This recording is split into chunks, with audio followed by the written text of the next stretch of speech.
Hello everyone and welcome to Handmade Hero, where we code a complete game live on stream. We have to go into the thick of it today. We are trying to add in some light probes to our lighting system so that we can give it more control. We're hoping this allows us to sample the lighting easily for all of our sprites as well as our 3D geometry. Just because lighting probes make it pretty clear how you can look things up. And so we'll be wanting to implement that stuff in the shader. But we also want to go ahead now and try to get lighting computed on the probes, which is sort of a separate part of the problem. Because right now, as we compute lighting, we're always computing lighting from actual surfaces in the world. And what we want to effectively do now is sort of flip that on its head and say, well, although the surfaces themselves allow you to bounce the light around, they themselves will not be actually storing any lighting information. Only the probes will. And so we're hoping this allows us to get better performance out of the system because we can sort of use these probes more sparingly as necessary, meaning we can reduce the number of probes that are in the world arbitrarily without having to reduce the complexity of the actual geometry in the world. So meaning we can leave worlds the same, but we can change the number of probes and their placement to suit our time budget. We can even do things like put probes down more densely on more powerful machines and more sparsely on less powerful machines, meaning the more powerful machine you have, the more accurate lighting you get, and things like that. Whereas for as long as the lighting computation was tied to the complexity of the geometry of the world, that would never have been possible because you would have to actually just make simpler worlds, and that doesn't seem like a very good idea. Anyway, we got several weekends worth of work to do this. Lighting is pretty complicated. There's a lot of pieces to it, and so it takes a while to get through, but that's what we're doing now, is getting through it. So we're going to go ahead and jump back in where we left off last weekend. The basic idea right now is just we need to get the plumbing under control so we can put all of the light probes that we want to compute into the lighting system, and then we also then need to switch the lighting system so that instead of casting from points that are on the surfaces of the things we are actually using for occluders, we have to change that to be casting from the light probes themselves. This also involves another change, which is that previously we were looking at having cubes and stuff like this that we had multiple points on potentially, whereas now we're just talking about, look, a probe just has 6 directions, and whichever direction you sent the ray out in, that's where the summation will occur.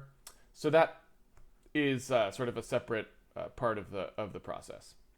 Now, if we go, let's go ahead and jump back. Let's see here to if we jump back to the handmade lighting code, then the problem that I was sort of stopped on, well, I mean that I was just looking at, I guess, is one of the problems we're going to have here for computing our lighting. You can see we've got a routine here it's not great, but it's not horrible. Like, we did a little bit of work to make it decent. There's a hierarchical raycaster here that basically raycasts against boxes, and every time it hits a box, it looks to see if there are children of the box and looks inside those, right?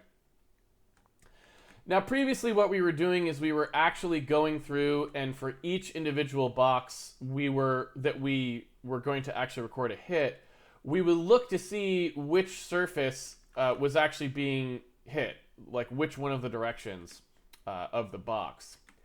And if you look at what's happening here, what we then were sort of suggesting is, well, all right, so we hit a point on the box, and now we're going to have to do this work. And literally, as I was just describing it, I thought of a much simpler solution, just literally as I was literally just talking. But let me describe what we were trying to do, and then I'll say, well, I think that was probably pretty stupid, and maybe we shouldn't do that. All right. So, if you look here at the, let's go over this carefully next time part, what we're trying to do here is say, look, when we hit a particular box, So again, these boxes, just to give you some perspective about what they are, let me actually run the game and just point to what I mean by a box. Right? And this is the debug mode build, so it's going to be slow. So when I say box, I mean like one of these things, right? So like, for example, if we were to... What's going on here? There we go. So for example, if we were to talk about this box here, or, you know, any of these things, they're sort of like, almost like a Minecraft kind of world construction, right? Except ours don't have to be cubes. They can be like an arbitrary rectangle, but, you know, we're just placing these like blocky things in the world. They also don't have to be on a grid. So I guess it's pretty different from Minecraft, I guess, but you know what I mean. The world is supposed to be blocky.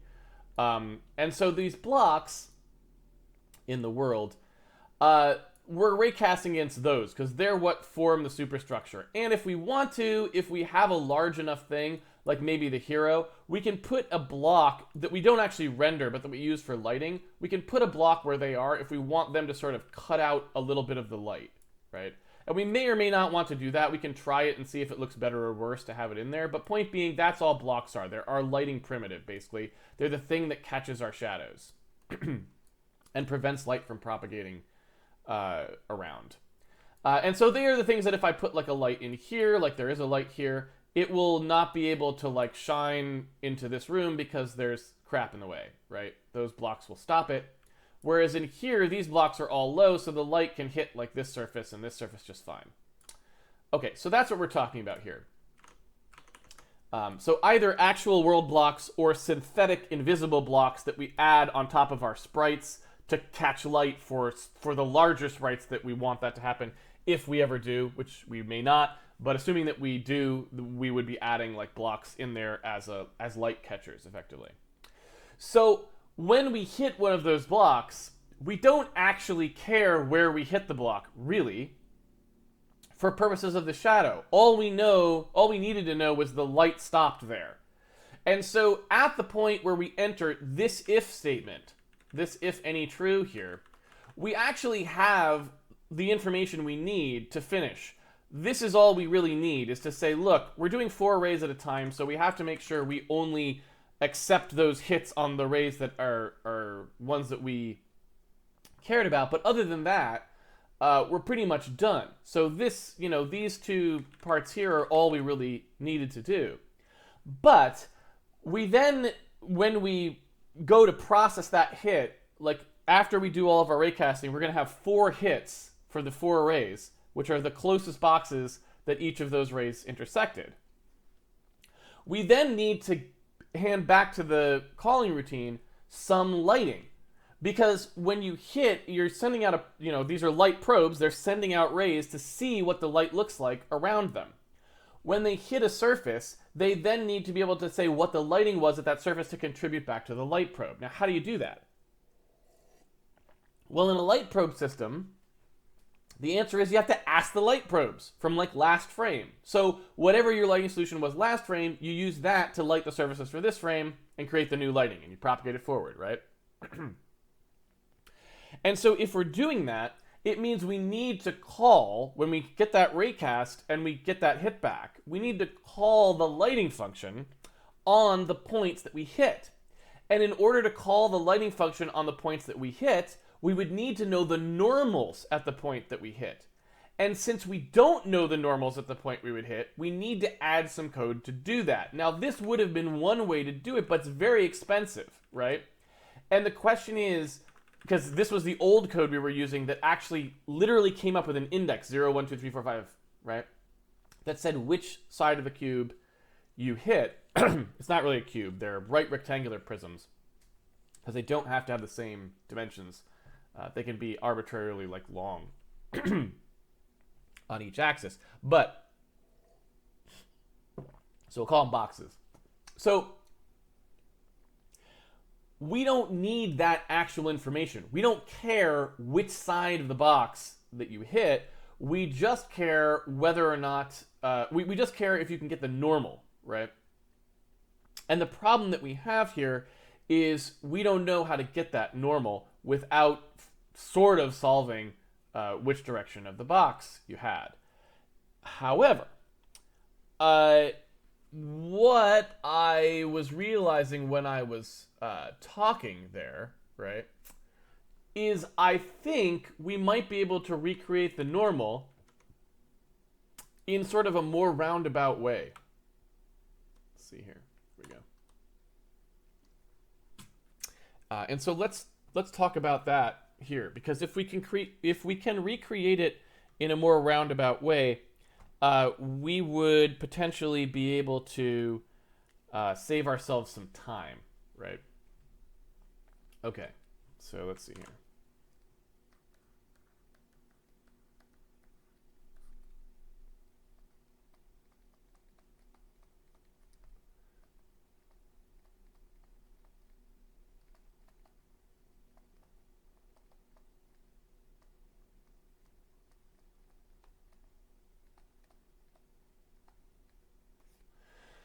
So we have a axis-aligned bounding box, or AABB, right? It's a thing that we know, we've kept it simple for ourselves, and we've said, look, we know that in our case, we have a coordinate system, and our boxes are always aligned to the coordinate system. So, they always look like this sort of a thing.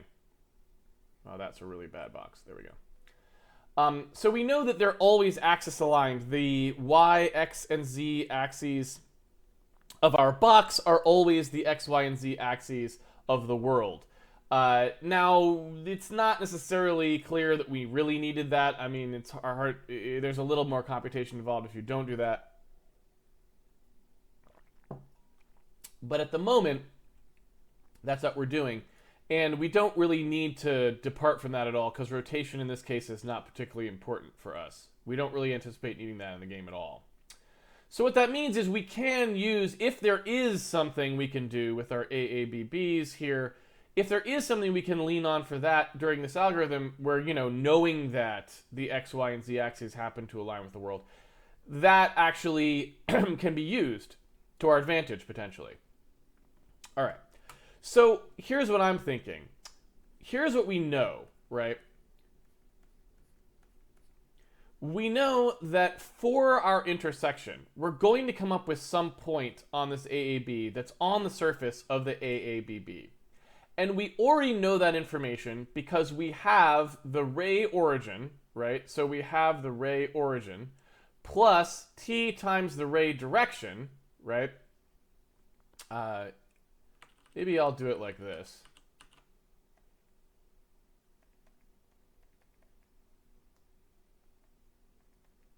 So we've got a point that we solve for here during our intersection. We will know the t. These are givens, right? But we're basically solving for the t, and from that t we can get back the p trivially. So we always know this number, which is basically like, if this is the origin of the ray, so this is O, it's this value, and this is the direction of the ray, that's D, that's this value. So we know that that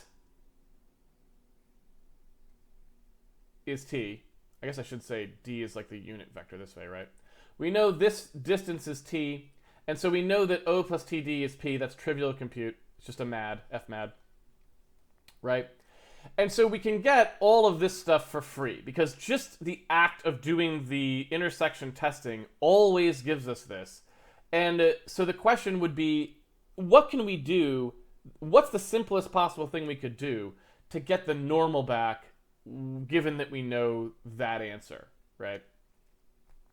So for a given box, we know what the center of the box is, and we know what the radius of the box is, right? So how far it is from the center to each side. I believe that's the structure that we're using right now, as opposed to like min corner, max corner. Although I believe we've already computed the min corner and the max corner.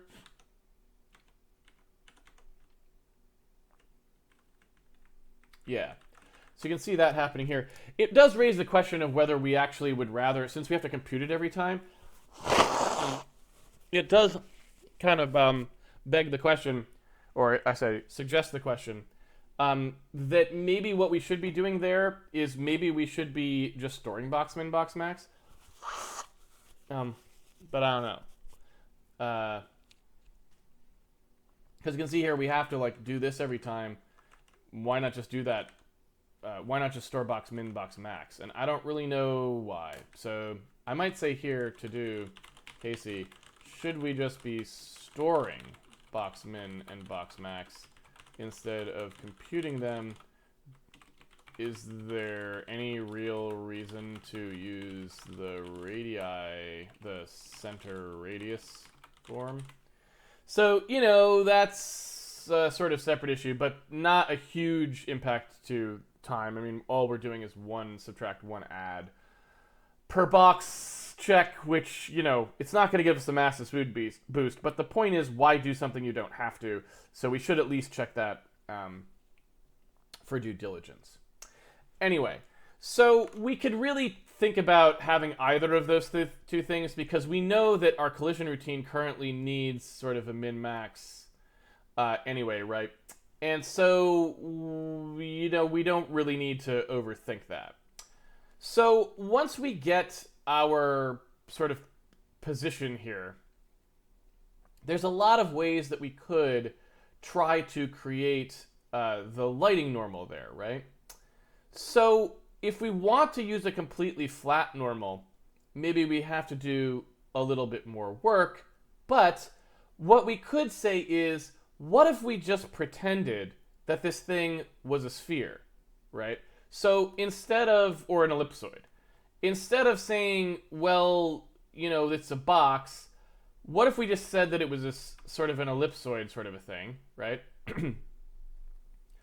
And if we knew a point on the ellipsoid that we hit, right? So if we'd done the same thing for the ellipsoid or the sphere, well, we wouldn't really be sitting around stressing about what the normal was, would we?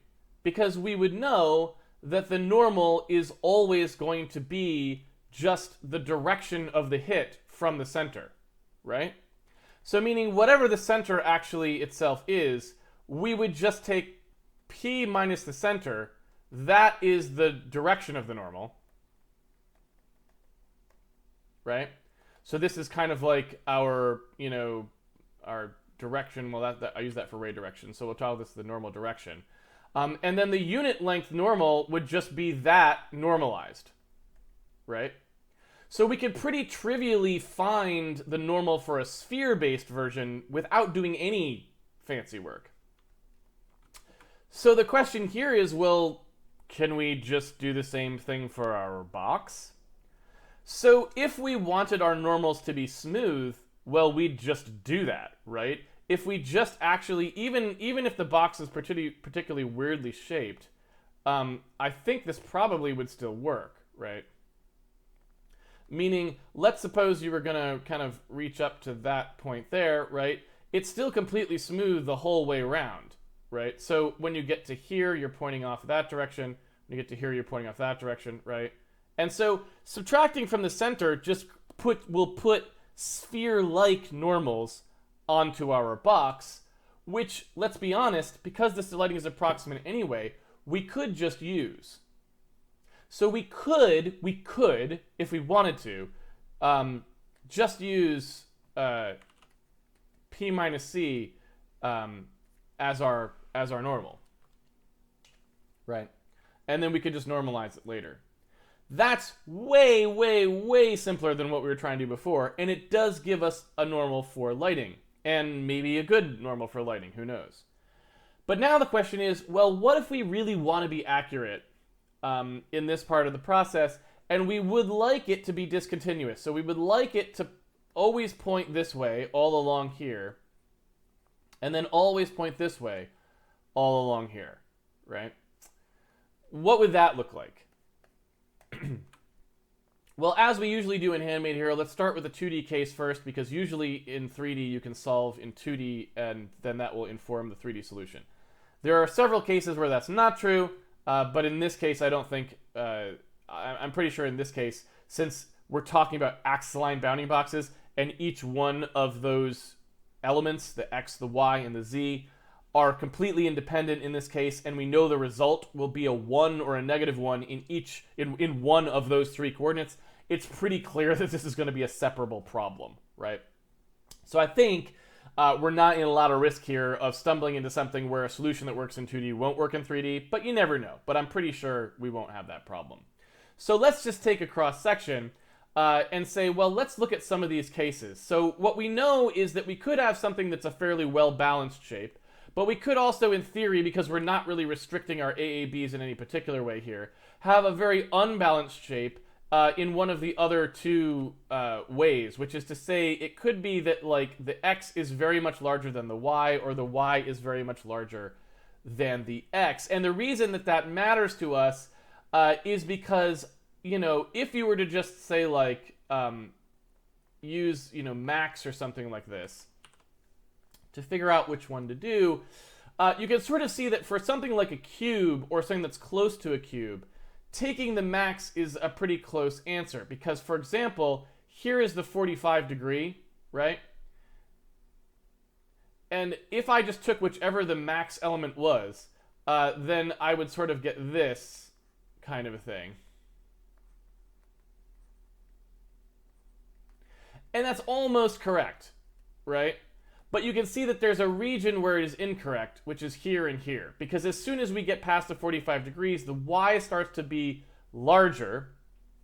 And when the y is larger, you're going to start thinking that the normal is plus 1y or negative 1y, when that's not actually correct. It changes too early. And therefore, you can see why I drew these two cases, but just to underscore just how bad that is, because in this case, here's the 45, right? And so it would really be wrong most of the time. And the same thing would be true here on the other axis, right? Now it's wrong most of the time in here, right? That's all wrong. Or that's all wrong. So it's like, well, you know, that's a bit of an issue. But we can still use it as an approximate. Do I love it? No. Because it seems like it should be pretty simple for us to do better than that. And if you look at what we're sort of saying here, it seems like there's a pretty direct way to do it. Because we know the dimensions of these boxes ahead of time, it would be pretty easy for us to store an inverse scale, wouldn't it? Right? So if you think about it, after I take this normals, you know, this creates a space, I guess is what I'm saying. And after I take the difference, so if I have a p-value that's here, and after I take that difference, what have I done? Well, the origin of the space after I do that subtraction is the center, right? So I'm now in a space where the center, you know, I could redraw this coordinate system, and I'm now in a space where the center of the box is at the center of my coordinate system. And the normal direction that I've computed, right, the p minus c value, this is the p minus c value here, that's pointing off in some direction relative to my normal. And I know it's on the wall of one of these boxes. So it's inside a coordinate frame I know the scale of. So the question is, why not just store the inverse scale? Right?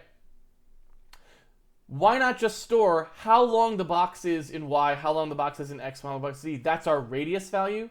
Store the inverse radius, right? Because then what we can do is we can multiply our point, our p minus c value, which is already around the center of the box, by the inverse scale value, and that will shrink it into a unit cube, right? Now, if we took the maximum element, it would correctly go in that would be the direction that it was supposed to go, right? So if we applied an inverse scale, we would get the exact answer if we took the maximum element, right? Because inside a unit cube, and it doesn't actually have to be unit, it just has to be this a cube. It just has to have the same dimensional size. It doesn't have to be one, but it has to be the same dimensional size. Inside a cube, what is true is that any cross-section that we take would look like the perfect 45-degree switch. 45 degrees always points at the corner, which means that where it would switch from this to this is always correct, right? So that suggests to me that rather than doing any kind of fanciness to see which side we hit, let's just not care and let's work it backwards from just the subtraction, right? So in here, I guess what I would say is, rather than doing any of this, let's just get rid of it all. I don't think we care about any of that, or that, or this. Oops. So if we would like to make this code work correctly now, when we take our selection here and we select in this mask, what we want to now do is do a result normal that selects in the normal as well, right? Like we were doing here.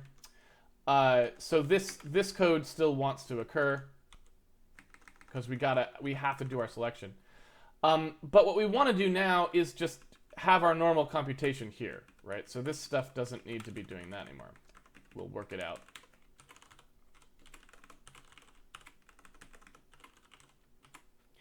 So we want to do our normal x, y, and z. I don't know if we want to do them like .x, .y, .z, but we'll see what has to happen here as we go.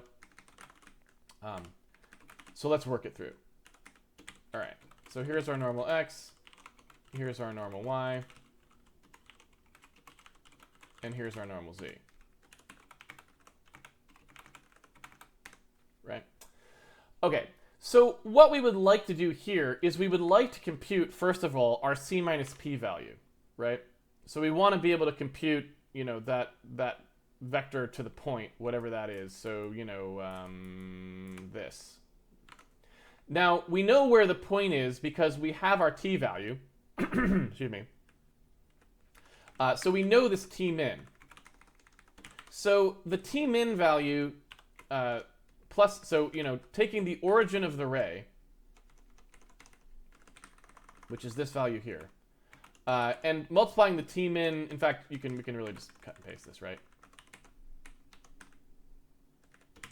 Taking the origin of the ray and adding the t min value times the ray direction, that will give us the intersection point for each...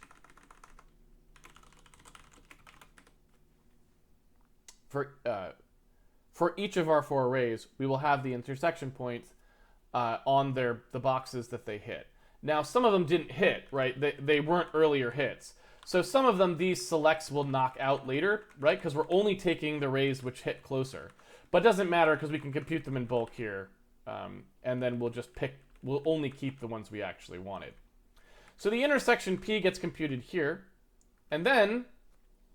after we know what the intersection point is, we can do our subtraction. So this is our, you know, unscaled normal, if you will, that just points off in the direction, or I guess unscaled direction. I don't know how you want to say it. I don't know if there's a name for that exactly. But it's the intersection P minus whatever the box origin is, right? So this box P here, the center P, and I guess that gives us a good reason why we want to keep doing box and radius, right? So that gives us our unscaled D value. And then once we have those values in place, we can now go about figuring out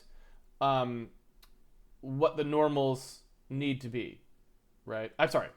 We can go ahead and scale them. So now we want to just take a scaled to get our scaled normal here.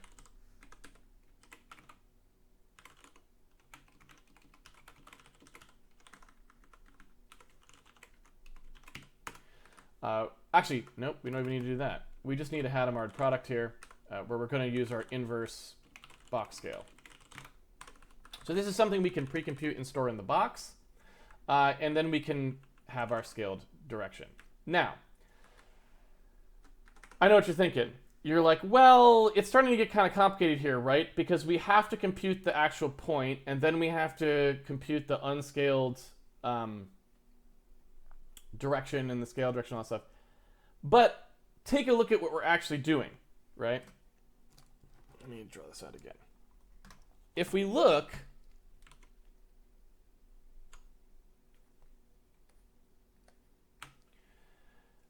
I'm going to hazard a guess here, and I don't actually know. We're going to have to try and prove it. But if you look, here is the ray origin, right?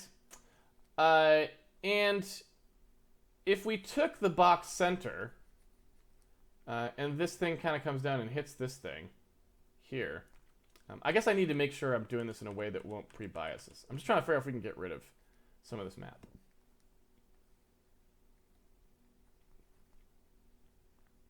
There's our intersection point. There's our normal. We would know this as well. I think we already actually compute that, right? Okay. So taking a look at what we actually compute here, we know the box min and max, and then we know sort of the T box min, T box max, which is sort of for each individual axis. That's sort of saying how close is it to this, how close is it to this, how close is it to this, right? So we know how far we'd have to go to hit this plane, how far we would have to go to hit this plane, and so on, right?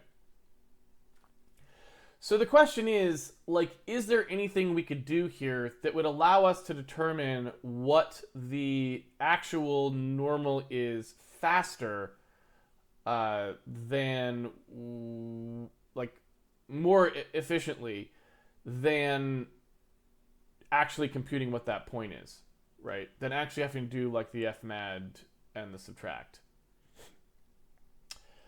And to me, like, I'm just trying to think, I guess we can't really use the ray origin directly, because the ray origin could really be anywhere. I mean, the ray origin could, in theory, be, like, right there, right? And so then when you actually look at, and the direction could be, like, straight down, right? So then when you look at, like, where these things hit, like, this one actually hits this side, and this actually hits the top. So we can't necessarily just use, like, the direction back to the ray origin, for example. That doesn't seem like that would work in any particular way. Yeah, I don't know. Maybe there is no way around this.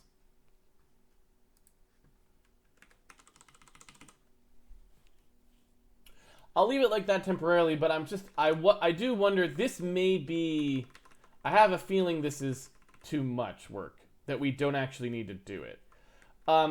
This single subtract on all the values, and then the Hadamard on all the values, that's 1 subtract 1 multiply per each value, so 24 instructions total, I think, right? Because we have to do so many of them is the problem. We have to do them on the X's, the Y's, and the Z's, which is a real bummer, right? Well, you know, they're 4 wide, so I guess 24 is probably the wrong way to say that, right? It's actually 6. But you get the idea. So 6 instructions. So assuming that we're going to do these 6 instructions here, that's not too bad. Figuring out whether we could get rid of some of these here, because this is less good because it's another 6 instructions. But where 12 instructions isn't particularly many to do.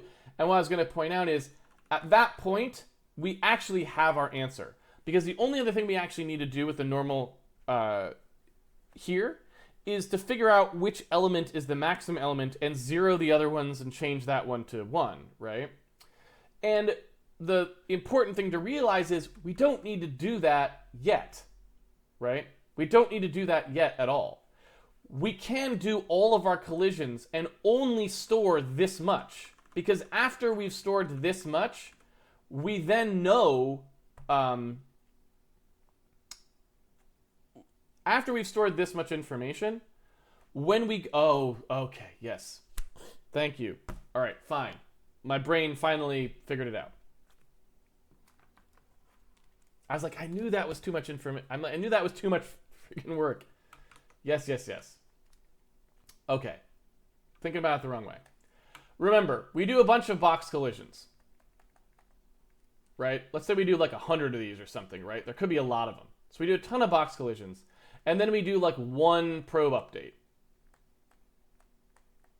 with the results. So we do like a ton of these and like one of these, right? And so what we're doing here every time through is we're just storing who was the best hit. And so what we want to do is push as much of the computation to the probe update as we can, because all of the box collisions, we get a huge multiplier on those. We have to do, like, all of this code has to be done for every box check. Like, all of this code has to be done for every box check. And all of this code has to be done for every box hit. So as we hit 3, 4, 5 boxes, and we're just taking the closest one, we're wasting a ton of time in here if we do anything that we don't actually have to do. Well, what's some things we could say about this?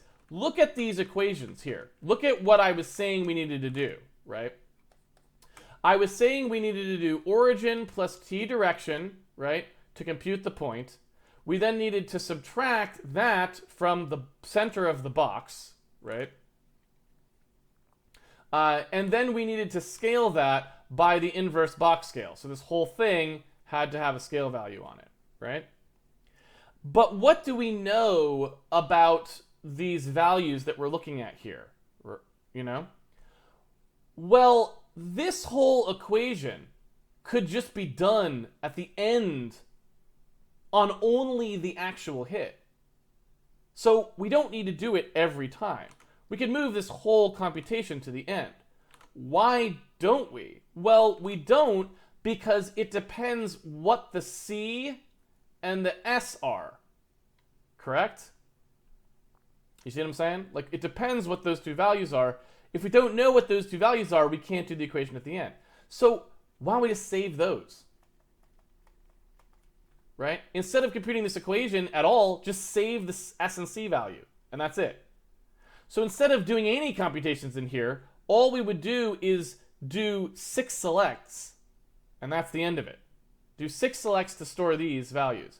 Now, I don't know if there's some way to store something less than 6. That I don't know. I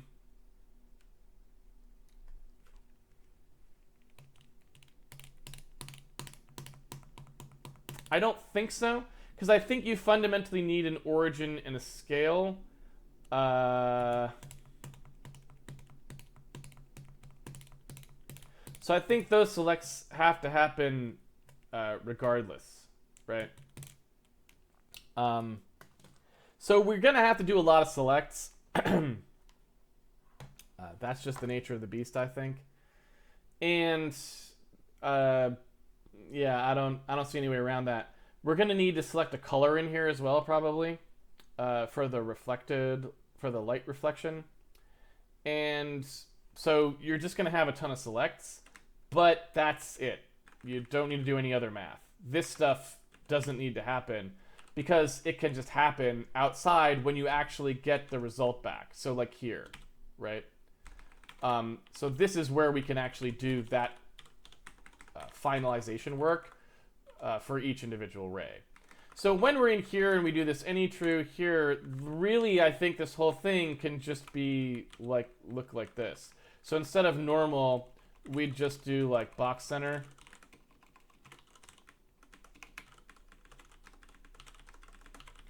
And like box in scale. And so in here, all we would be doing is just selecting these out, like updating them basically, right? And we don't actually need to compute any values at all. So I think that gets us out of the like expensive business here entirely, which is great. So we already have the box P that goes in here. I think these are stored like that, right?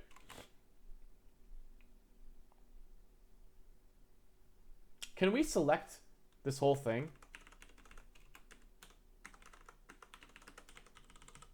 Can I do that? I don't know if I can do that or not, but I'm hoping. If I can't, I'll just write it, because it'll be a lot more efficient to be able to write that here.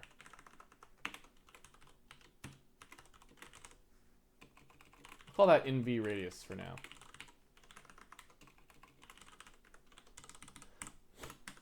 So you can see that just by doing 3 selects here and 3 selects here, I store all the information I needed. I don't need to do any other computations. I can do the computations at the end on just the actual answer that I got, which again does the minimum amount of work there, I think, because that way we're not computing values that we then throw away when we get a closer hit.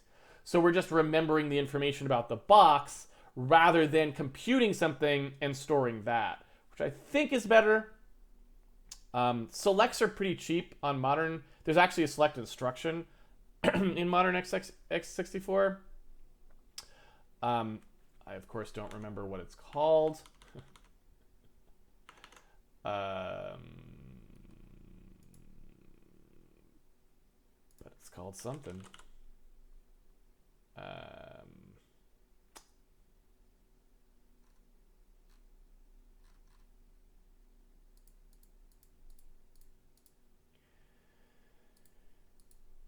It's not called select.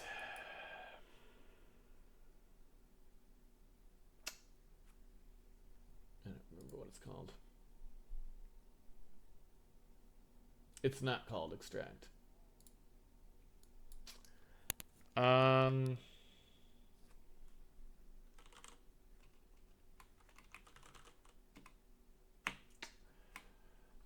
man. Blend. I always forget what they call it. Blend. Sorry about that. I just completely forgot what they called it. All right, so let's see where we're at here. So this would be the function we're talking about, blend PS. It's SSE 4.1. Let's take a look at where that's at these days.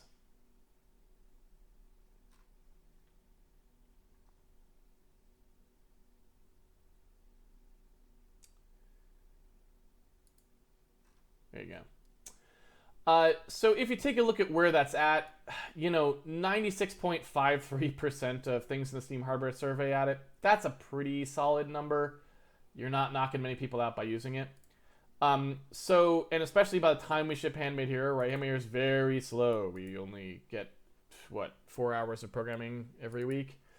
By the time we're shipping, we could probably just count on that being available in most places we're going to ship this game.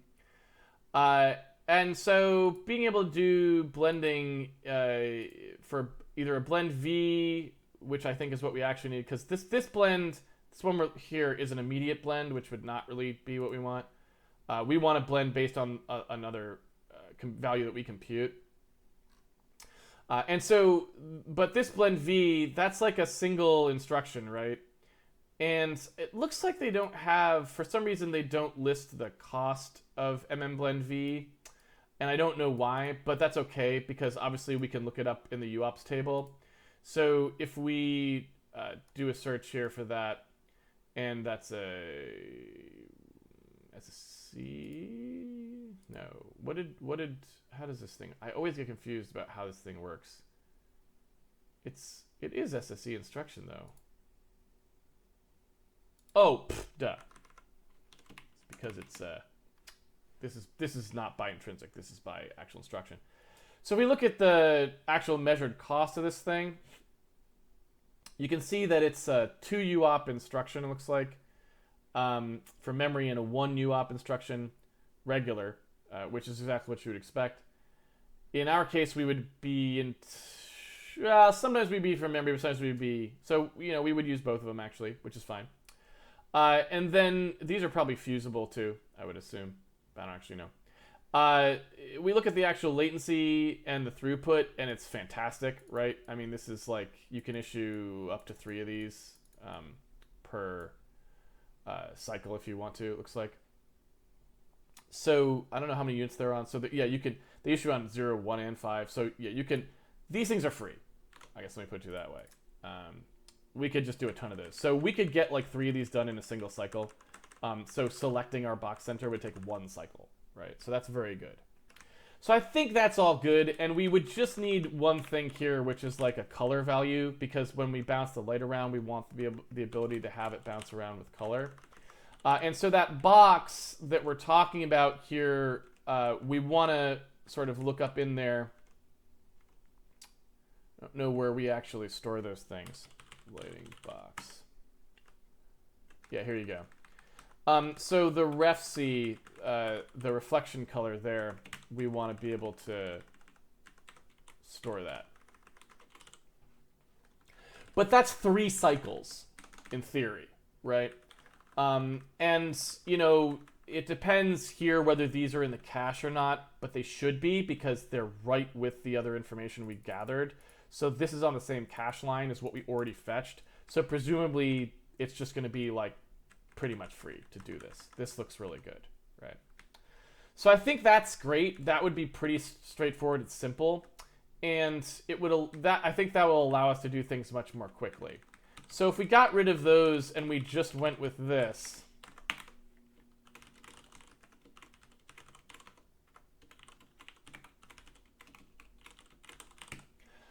I think that gives us everything we need for our values to come back. I don't know what the hit value actually is there for, because it feels like that's something that you could just use T-Ray for on the end. So I kind of want to say that this feels wasted to me, right? I feel like we don't need to store this hit value because at the end, when we're actually using these, we don't need a Boolean for the hit value. We can just compare the T-Ray and see if it's ever been updated.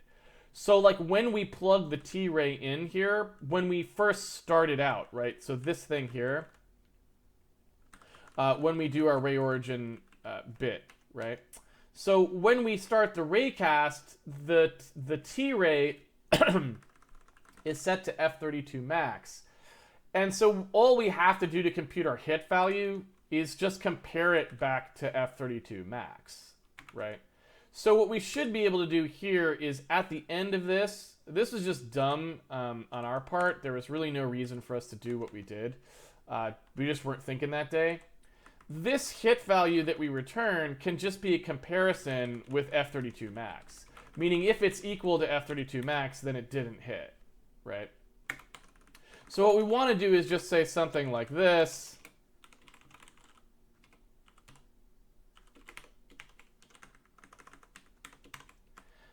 If the T hit is not equal to F32 max, then it's a positive, right?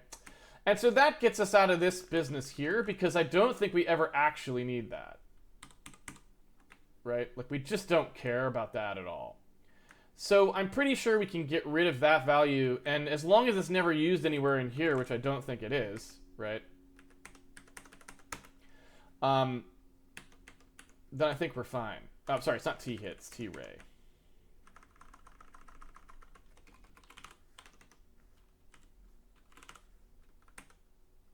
Yeah, right?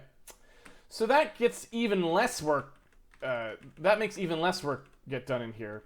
And so now we're just selecting, using that same selection mask, we're just storing the information, and we're letting the outside code do all of the work for us, right? And that's exactly what we want here.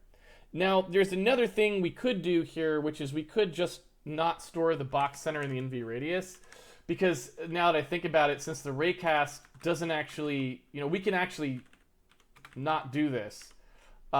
We can actually have this come back with the normal if we want, because we could do that here, right? So what we could do is store like the hit version here,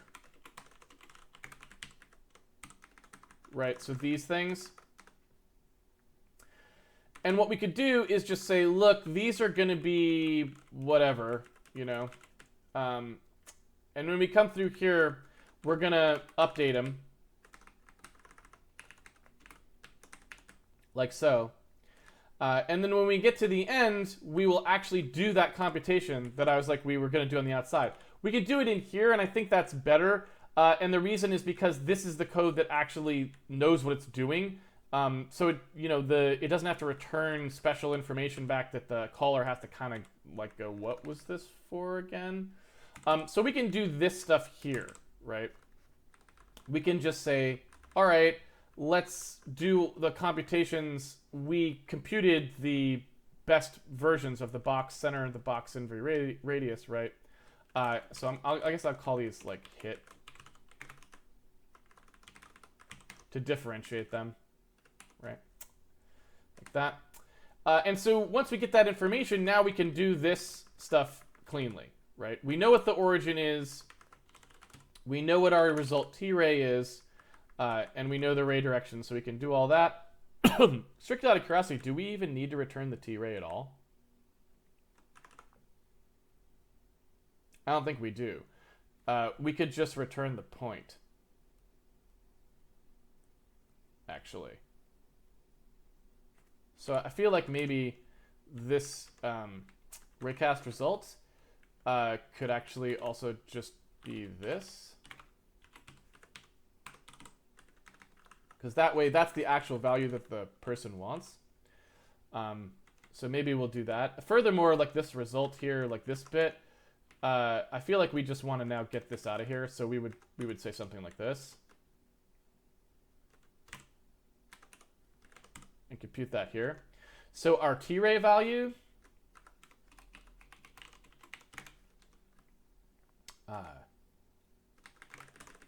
is just a local, right? It's not accessing off of anything.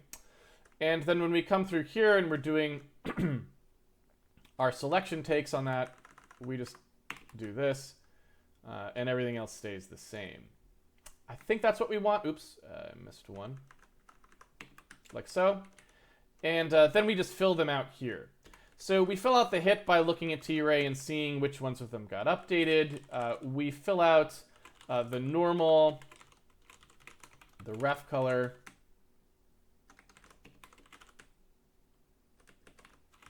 and this is just us packing this crap back up.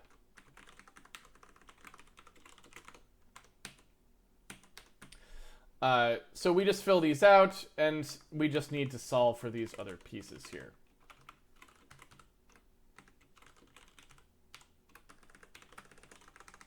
All right, so let's actually solve for the, for the hit P. We know it's just this equation we said before. That's the location that the intersection actually occurred based on our solve. Again, using the T value to move us from the ray origin along the ray direction to the point of intersection. We then can compute the unscaled direction by taking whatever our hit P was and subtracting the hitbox center. Again, this is doing this for 4 rays at a time. So we're actually creating 4 intersection points and doing 4 centers, right? We then need to scale these by the best box's inverse radius.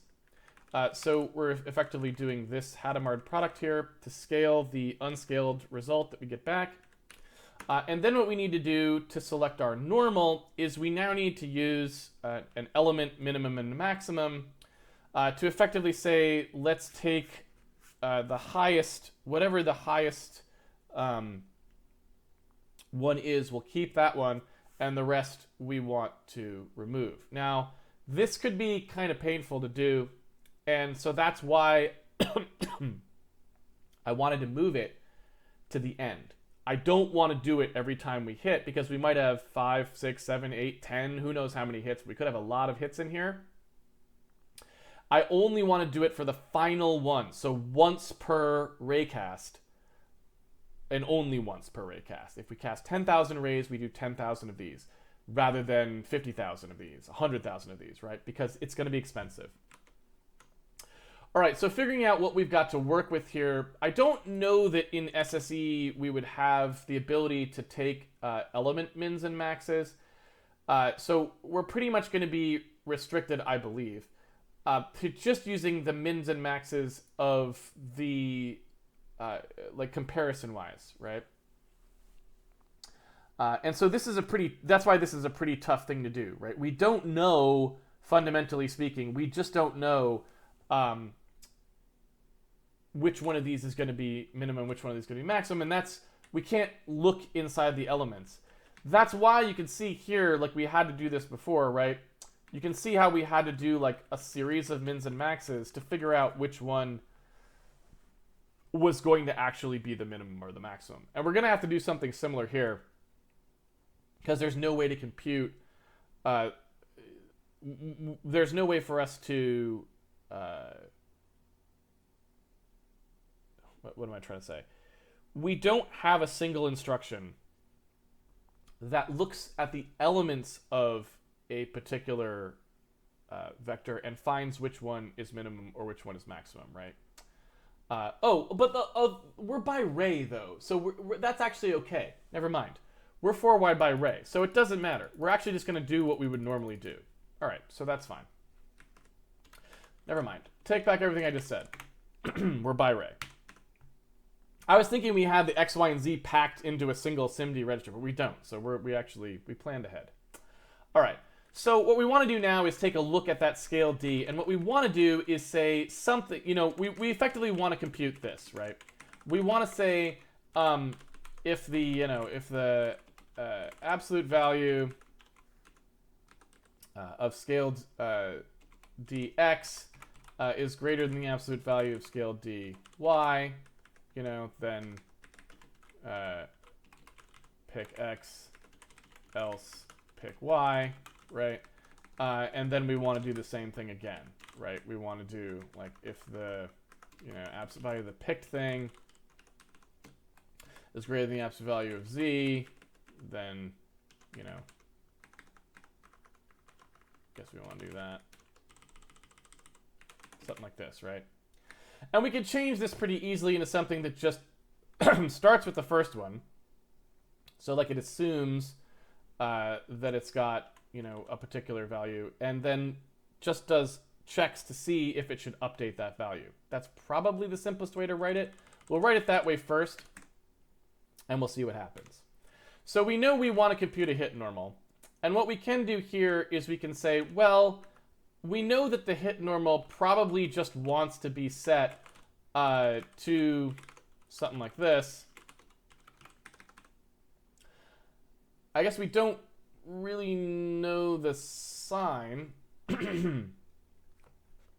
of what we're looking at here. Do we have sign as an operator? I want to look at where we talk about these. Do we have sign in here anywhere? We don't.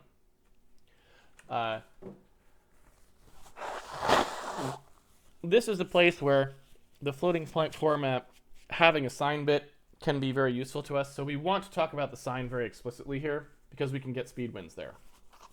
The reason for that is because we know that the sign bit, the high bit, the 31 bit of the floating point value is the positive or negative sign, is the thing that tells us what that is.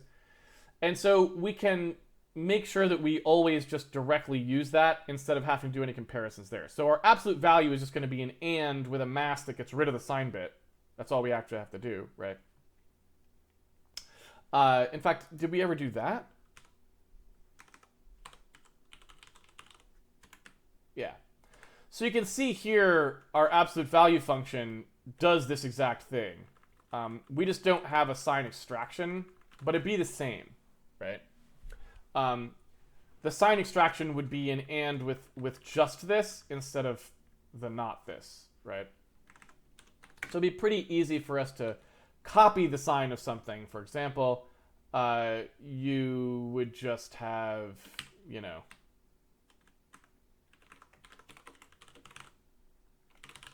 something like this, right? And so all you're doing there is ANDing out all of the data of the floating point and just keeping the sign bit. Absolute value is the opposite operation. You're ANDing out everything that's, you're ANDing out just the sign bit and leaving all of the data, right? And so, it's pretty straightforward what happens here. It's very, very simple. But you can see why we would want both of them. This one allows us to extract that sign bit, which allows us to OR it back in later to create a sign that matches some other sign. And absolute value is just the opposite thing. It's just destroy that sign bit so that no one has to worry whether things are negative. Okay, So what do we want to actually do here? Well, I guess what I'm suggesting is we want to do something like, well, it's not an if, but we want to do something like this, where we have a like a Y mask or something, and a Z mask. And what we can do here is say, if we were to compute the comparison of like the X and the Y, right? So let's say I was to look at scaled D itself and say, look, if, you know, or maybe I want to do the other way around. If the Y value is greater than the X value, I want to take the Y value, right? And then I want to say, well, if this scaled D result value or whatever the best value was, so if the best value, if our Z is better than whichever one ended up being greater of these two, then I want to mask in the Z for the normal, right? And then I want to take the sign bit and I want to shove the sign bit in there. That's basically what we're talking about, right? Okay.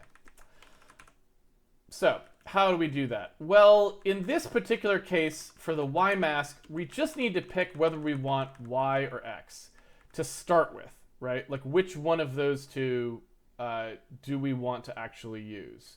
So, figuring out whether to use Y or X is just going to be this.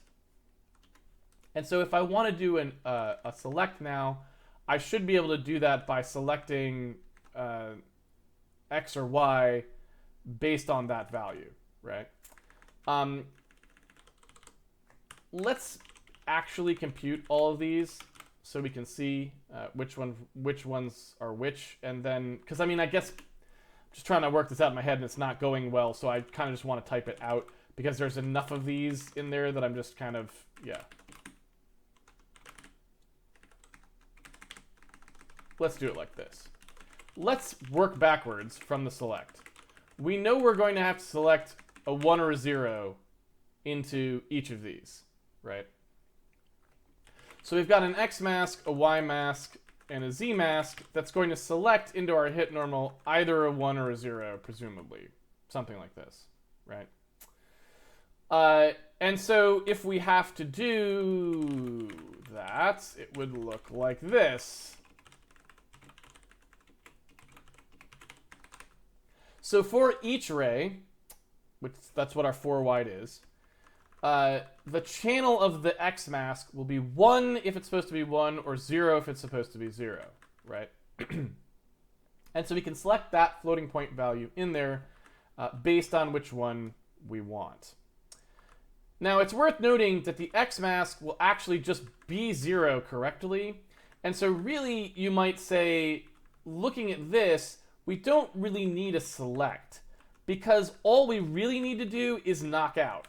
So we can actually do this with an ANDing instruction because the S max will already be 0 where we need 0, and 0 in binary is 0 in floating point. So we can just let that clear the channel for us, right? Furthermore, we can do the same thing for each of these because they're the same operation. So we pretty much know that all we need to do is compute our channel mask, and then putting the 1 in place becomes pretty trivial. Now, it's not quite as easy as I made it look. The reason for that is that these 1s are not going in the correct direction, so we do need to OR in our sign bit here to make sure that it points in the correct direction. Now, I could OR it in on each one and then mask it out, but if we were being super cheeky, right? If we're just being real sly so-and-sos here, we could recognize the fact that for all intents and purposes, what we're going to be doing with the normal is just taking a dot product with it. The dot product of any component with 0, whether the 0 is positive or negative, won't matter because the 0 will knock out the actual contribution of that value. So I'm going to argue that we can actually just take the hit normal.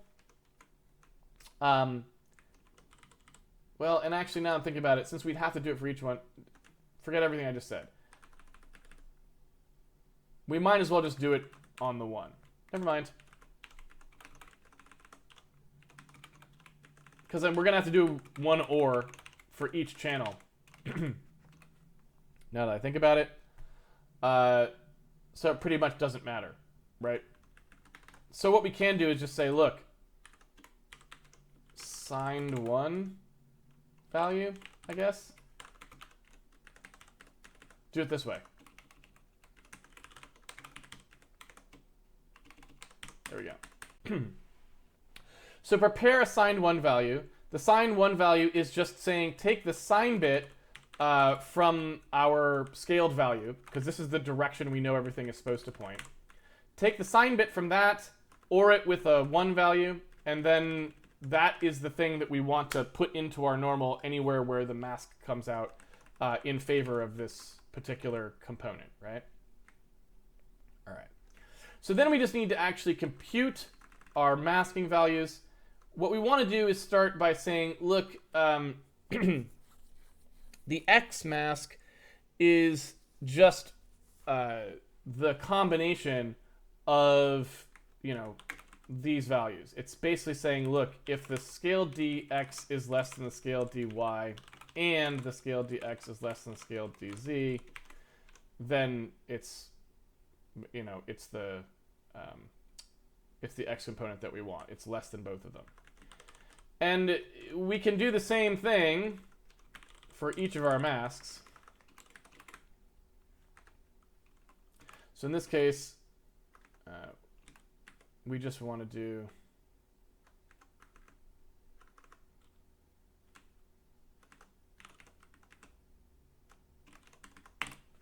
this. Although I could do the X first here. And yeah, like looking at how those are computed, you need to do 2 compares and 1 and. Since we know these are all coming out with masks, this can just be a binary and, right? It doesn't have, we don't need any kind of logical anding here. So we do 2 comparisons and 1 and per channel. That's pretty cheap. There might be some way to make that even cheaper, because when we do these comparisons, we've already got some information that we could probably reuse. So I'll put to do in here.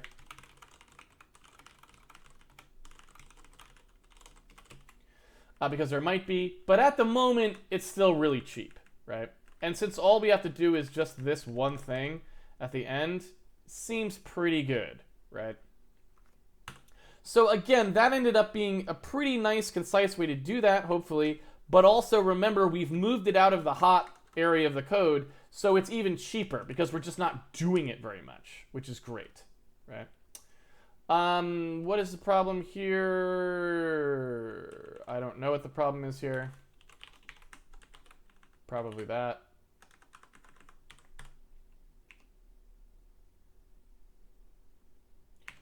Hitbox in scale. Yep.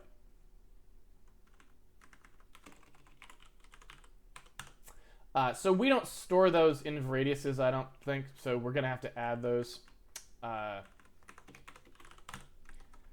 The ref-c is in there, but the inv radius isn't. So that's one thing that's going to have to get in there. Let's take a look at these. So we probably don't have a Hadamard product. Yeah, we don't. So we're going to have to add a Hadamard product. Sign bit from is complaining, but I'm not sure why.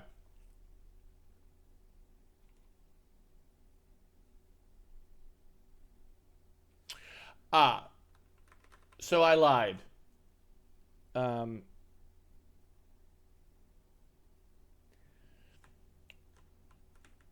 Since we have 1 per channel, right? X, Y, and Z. I don't know. We may have to extract the sign bit separately from each one, right? Which doesn't seem great. That costs more to do. But I'm not sure there's any way around it.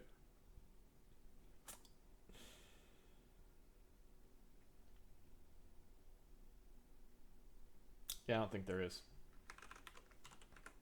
So it's going to look like this. Sorry, guys.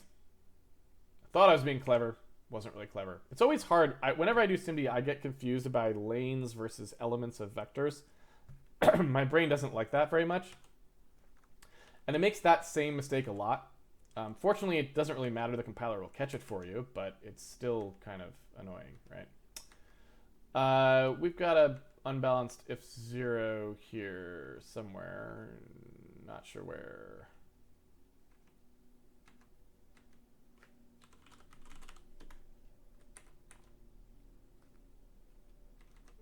Right here.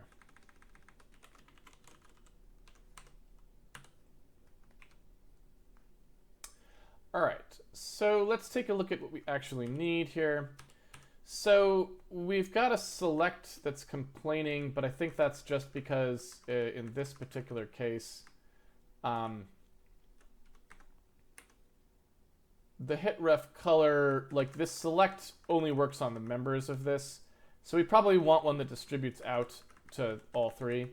But the bigger thing is we don't have an inv-radius right now. So basically like our select function, you can see we've only got this one here. What we would like to do is say, can we make a select function that just goes out on all of these, right? So if we have like a v3, like so, and we want to do a select on it, can we just call, like, this is what we want here, right? We just want to do one that just spams out, you know, distributed property to each member. It's not really distributive, just per element. Just spam it out and do it for us, because we don't want to have to type it. Like, you know, just make it happen for all the elements, and we'll be happy. So I think that should be okay. Not sure what is this complaining about here?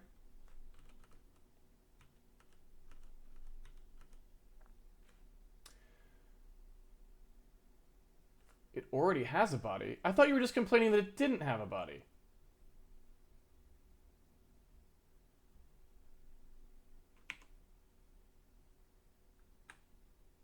What are you talking about? Huh. Wait, so why was it complaining that we didn't have one of those when we definitely did?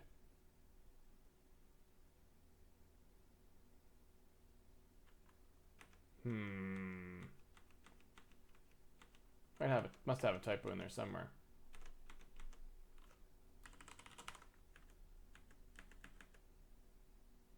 Yeah, that's the same function.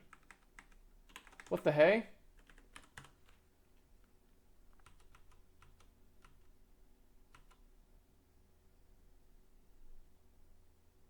Oh, so it's not, never mind. It's not complaining anymore. It just doesn't know, I guess.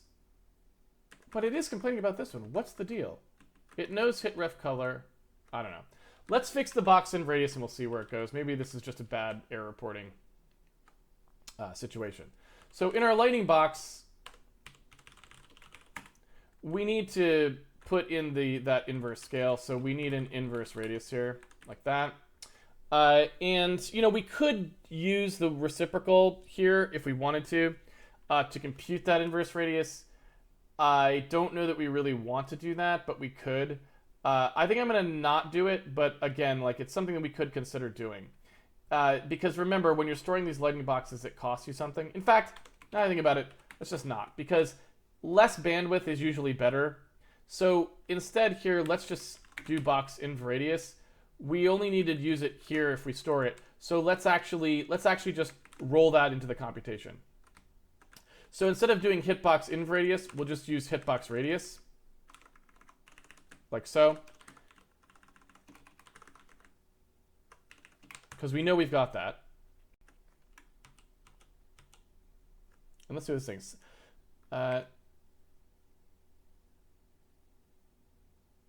While trying to match v3-4x, okay, I see what it's complaining about. We need to loft this box ref C up into a v3-4x, right? So we actually need this thing to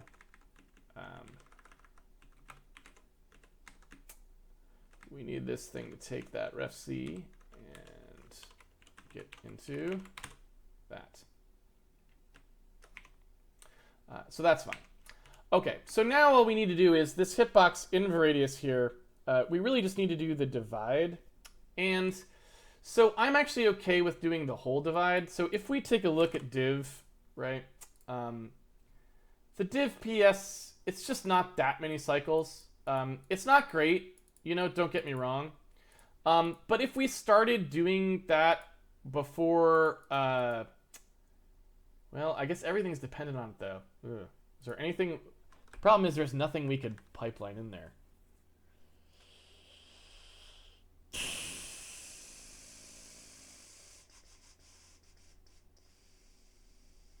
So I guess I really don't want to do the divide. I guess we want to do an inv and then do the actual multiply. You see why I'm saying that?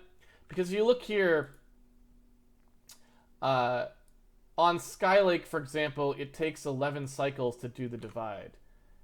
If you look at all of the work that has to be done here, that would be fine. I don't care about 11 cycles because we can do other work in that time. 3 throughput's not that bad. But if you look at what has to happen here, that 11 cycles, it'll hit, this is where we would do the divide. Instead of a Hadamard product, we would do a Hadamard quotient here and do the divide. Those 3 divides, nothing else can happen until they're done, right? All of this other crap just has to stall on those divides. And I guess there'd only be a 3-cycle bubble because we have to do 3 of the divides. But it's a little nasty. I don't know. It's not great. It's probably okay, but it's just a little nasty, right? Whereas if we did the reciprocal, that's like way less, right? 4-cycle latency. It's just very approximate.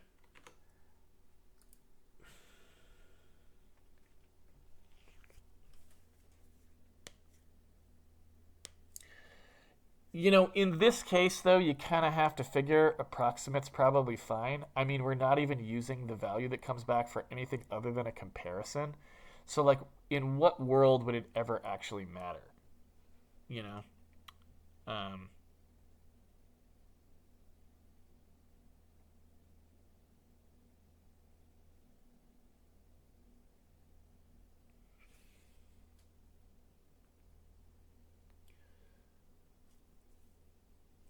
So I'm gonna have to say that, like, probably the reciprocal is the right way to go here. Like, probably the RCPPS. Just saying. And so let's take a look at this part here, right? So if you look at what happens, we're taking this and then we're subtracting the hitbox center off of that. I'm going to argue that we probably want to restructure this and say that the hit P here that we're computing is, I guess, well, no, because we need that too. I was going to say one thing we could do is restructure this so that this subtraction actually happens here, because those two things can happen in parallel. The multiply and the subtraction can happen together. But since we need the hit P, probably not going to work. Anyway, while that's happening, though, the hitbox inverse radius, we can be doing the inverse on that. So the hitbox inverse radius here can be the hitbox radius approximate inverse. So we need an approximate inverse there. And then we can do the multiply here, right? And so that should be fine. The only thing is we may already have that in here. I'm going to look to see if we do. So I'm going to just search through here and see, do we have the RCP instruction anywhere? I don't see it. So we need to add one of those, and I'll add it to both. You can see we are using the approx inverse square root, but we're just not, we don't use the approximate reciprocal anywhere. We only use the approximate square root, which, yeah, again, we don't really care about, I don't think, for any particular reason here.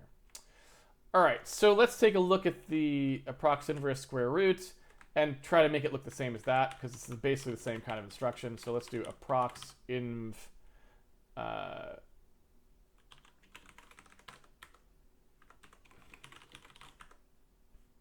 guess, that. And so that's all we really wanted to do here. And so we'll make this look the same. There's the reciprocal. And there's our AP there. We'll turn that out. And so now we're returning the approximate 1 over that we can use for anything we want. And so here we can just say, like, okay, approximate 1 over hitbox radius. That'll give us the hitbox inverse radius back. Now remember, we want to be able to distribute this, so we just got to copy this down here and say, oh, all right, well, if you're doing one of those, and you want to do it across all of your elements, we need to kind of just blur that out. So we've got the result here. The result dot x is just the approx 1 over for the x. Oops. We want to be able to do that 3 times, 1 for each zone and 1 for each dimension. And then that should solve our problem. Now the Hadamard product, I guess we don't have. I assume, because we were saying it said we didn't have it. Oops.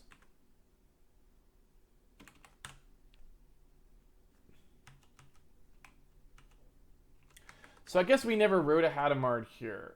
That seems really weird. So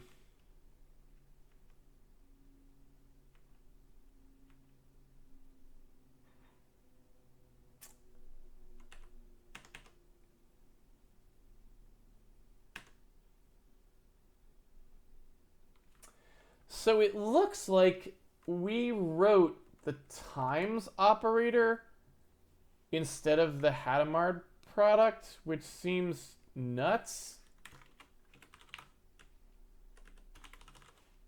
Because I don't usually do that. And you can see us, like, calling it here. So I don't love that. So all we're really going to do, we don't have to write it. I'm just going to change the name of this thing so that it matches what we were doing. I don't know why I did that. We'll have to go back and look at the video to see. That's unlike me. I must have had some reason, but it probably wasn't a very good one. So that's all we should really need there. There we go. And now we've got our Raycaster returning exactly what we want. And it should be actually, I think, considerably faster than the old one, because there's a lot less instructions in here, right? So it'll be a little slower because we got rid of this fake early out case that was a bug in our early one. So we'll lose some speed there, but we'll gain quite a bit of speed by not needing to do as much stuff in here, I think. So that should be good. And then this maybe isn't the most efficacious way to do this, but it's pretty good. You know, it's not the world's worst. And so hopefully that will be pretty tight as well.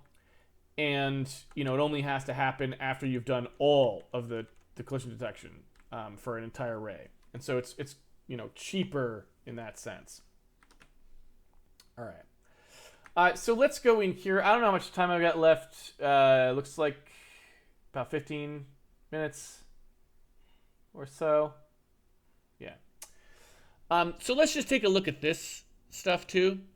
So when we actually go in here now, I want to say that all of this should actually be SIMDized as well. I think all of this stuff should not downshift anymore and do these extractions I don't think want to do anymore. So when we get the Raycast back, what we need to do here is determine, like, for this Raycast, what is the actual lighting value that we get, right? And we already sort of sketched out this routine somewhere in here that was for our, yeah. It's in here somewhere. Where'd you go?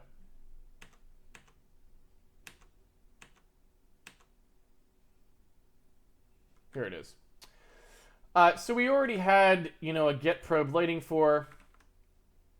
situation. And the get probe lighting for right now we had working only on a V3, but I think what we want to do is make that operate wide. You know what I'm saying? And it's not great because the big thing that sucks about SIMD, the SIMD instruction set, you know, it's really, really bad that they did this, because it basically means that all of your code just completely falls apart as soon as it has to touch memory, which really just doesn't seem like a very good idea. But I think they just fundamentally at Intel were like, look, we don't have enough fetching stuff here to actually make this work. I don't know. So up until AVX 512, which almost nobody has, so it doesn't matter, like we can't use it. It would run on like 0 machines, including this one. This one machine doesn't have it either. The problem is anytime we need to go fetch information. So in the case of our light probes, we need to be able to go fetch what the color values are so we can combine them together and get like the results of those colors out. So we can't do that at the moment wide. We can do all the rest of the stuff wide, but the fetching has to downshift. And that's the really, really annoying part of it, right? And so we could, you know, have done this completely wide the entire way and sum all 4 raycasts at once, and it would have been really nice, but we can't do that, and so we're going to have to think of another strategy for doing this that minimizes the degree to which we have to look at things, quote-unquote, unwide.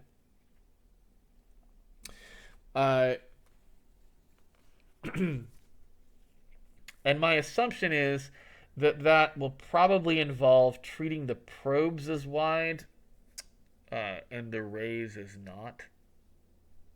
I don't really know.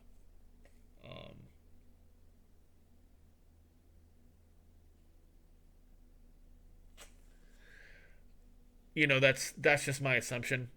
So, you know, I think you kind of need to step through the rays because you need to do those light lookups for each individual one, and you're going to have to do them separately because you just can't SIMD that. And presumably, you know, it's also an open question if we did the right thing as being per ray instead of per primitive, but I think we did the right thing there just because bounding volume hierarchies, generally speaking, don't really lend themselves to per primitive because you're typically only testing one primitive as you narrow things down.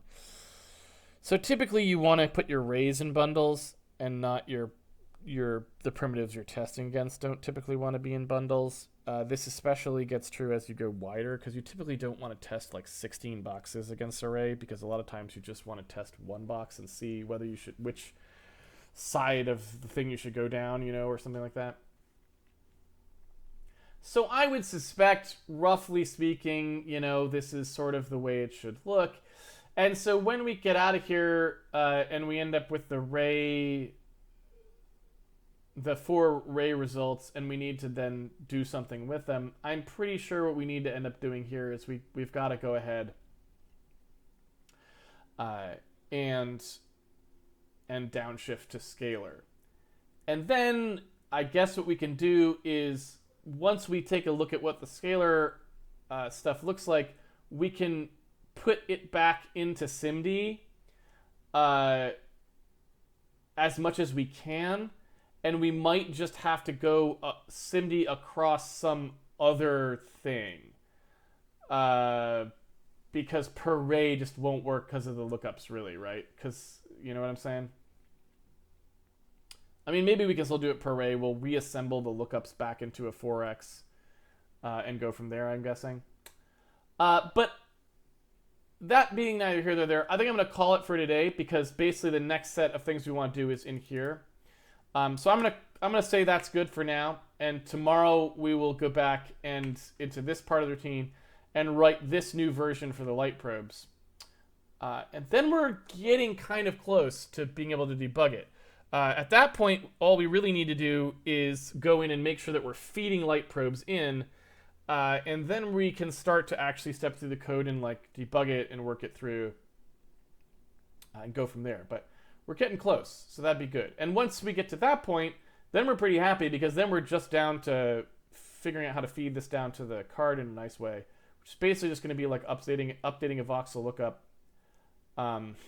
and setting down the light probe values, which shouldn't be that hard. It's just, hey, it's GPU, so there's a lot of like debugging that goes on. That's just because you can't see what's happening, so it takes you longer than it should. Although Nsight has been pretty good about making those things easier for us. So let's go ahead and go to Q&A, and then we will wrap it up.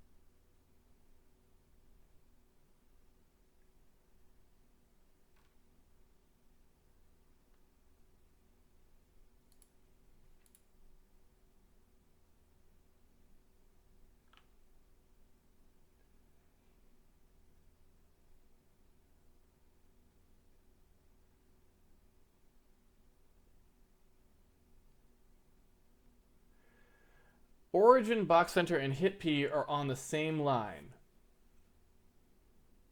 No, they're not.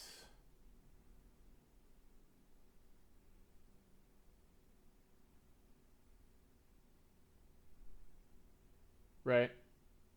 So I guess what I would say is I disagree. I think I drew that. Here.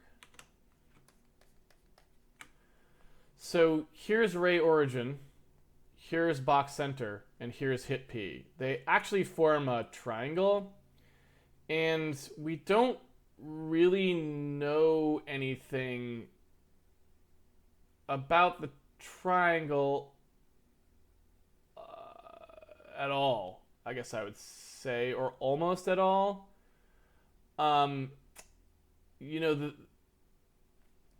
There really isn't, I don't think, much you can say about that triangle.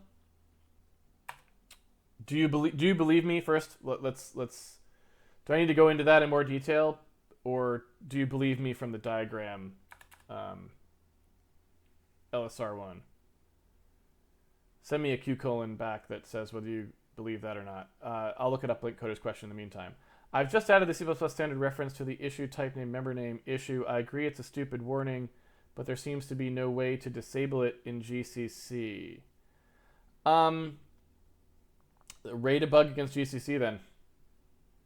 I mean, if it doesn't handle the standard, then it's a bug, and it should fix it.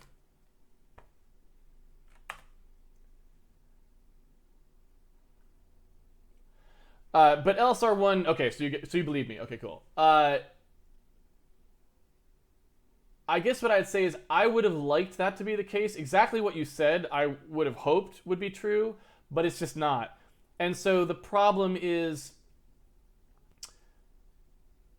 I can't see a shorter way of determining what direction that the normal goes in, other than actually producing the hit point. But I think we did the best job here anyway, because we need that point later to look up the light probes. So it's really kind of free. You know what I mean? And it's really kind of free to use it because we knew we had to make it anyway, which doesn't make it entirely free, but since we were able to move it outside the code, it's almost free. And the only thing we would really save by using something cheaper would be some of those selects in there. But again, we can do 3 selects per cycle on a modern machine, so saving them doesn't really do much for us. They're almost free. An entire vector's worth of select is 1 cycle, right?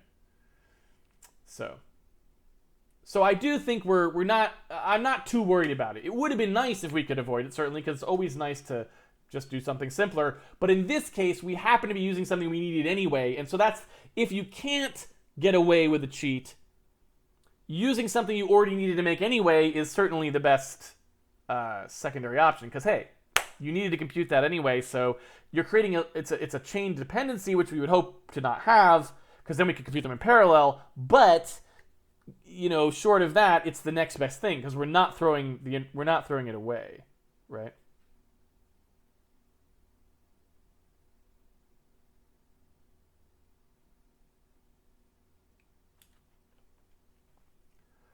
Why are the light probe cubes and not spheres? So they're not really cubes.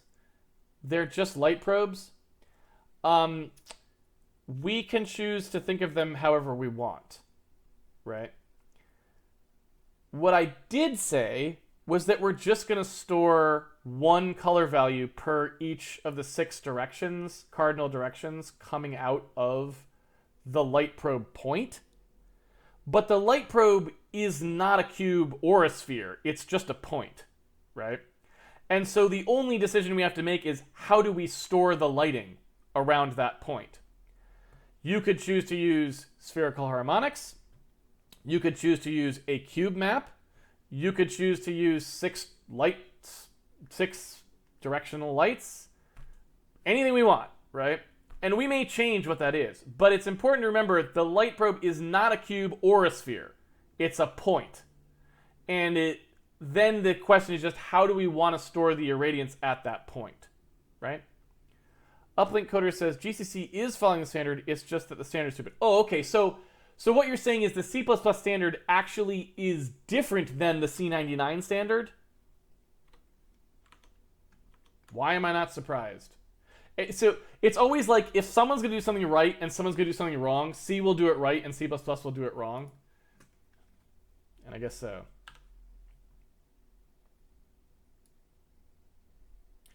A name N used in a class S.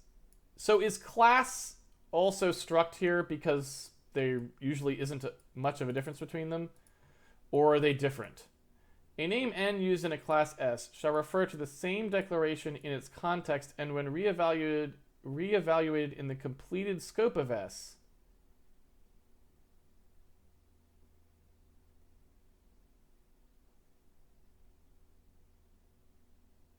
That is not relevant here, is it?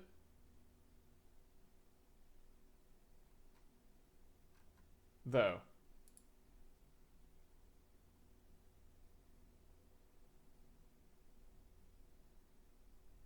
I mean, that doesn't prohibit this.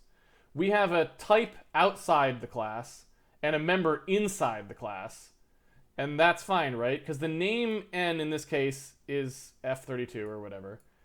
In a class S, so it's inside there, shall refer to the same declaration in its context and when reevaluated in the completed scope of S. But that's inside the class S, right?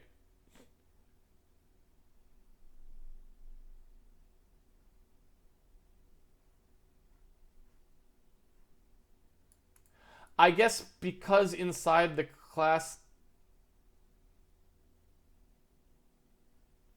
First of all, also, is this true of structs? Because a class and a struct vary quite a bit because you write member functions in a class which is inside the inside the scope of that class, but nothing happens inside the scope of a struct other than member lookup. So I'm unconvinced. This wording doesn't convince me at all. Let me look at these other parts here.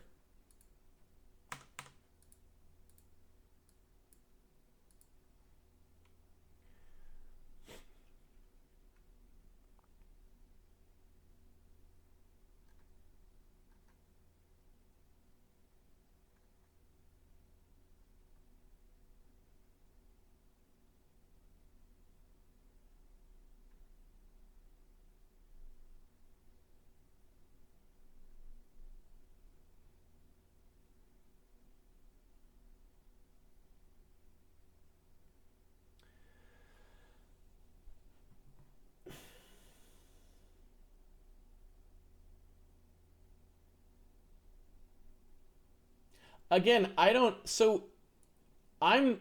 This is not saying this, in my opinion. So maybe they're trying to say something different here, because maybe completed scope means something different. But do they mean the scope in which S exists? Which is not how I would have said that. But in the completed scope of S, no violation is correct. Sure, you can't do that. But this is where the error happened. Here. Not here. Right?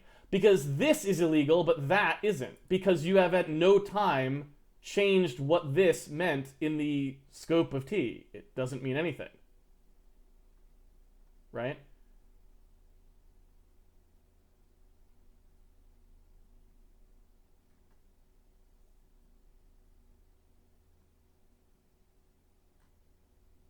So that the error should have been here. The fact that they created an error on this is absurd, because that is never an error and wouldn't be.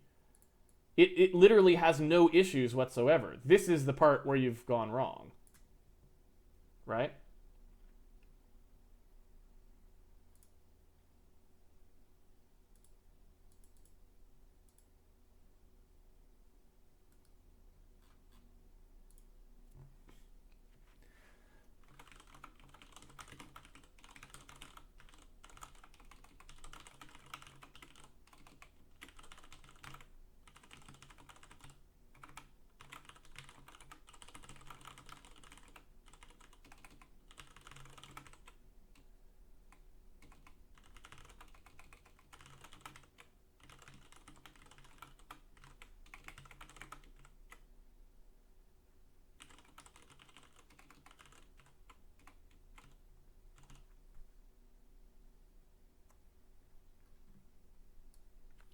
A name n used in a class S shall refer to the same declaration in its context and when reevaluated in this.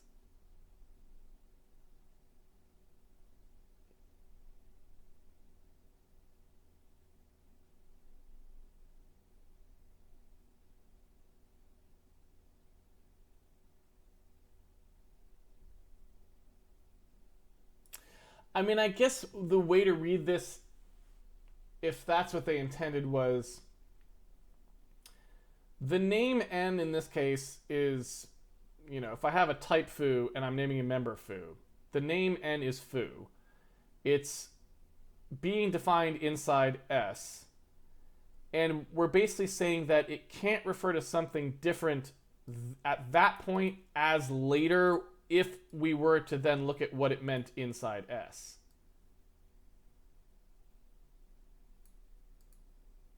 So I guess I do believe that.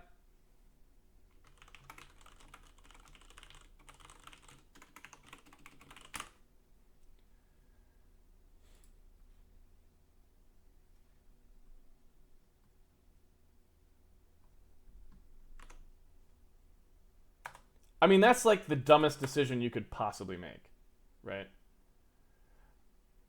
I don't even have words for how dumb that is, because you're basically putting an error on something that you actually want to write in code in anticipation of someone later writing some code which you could have made the error happen then. C++ is basically just a language full of people who are absolutely stupid and have no idea how to program, putting error messages in places because they're worried that someone might do something later. That's like 99% of what they did in the design of C++. It's so freaking annoying. I think anyone who's ever contributed to the C++ standard needs to have their license to code revoked. It's the only one thing I can say that is universally bad, that never had a good idea in it, right?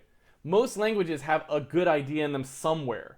And C++ is the only language I can think of that managed to never do anything right. Not even a single line that they made in their spec is good.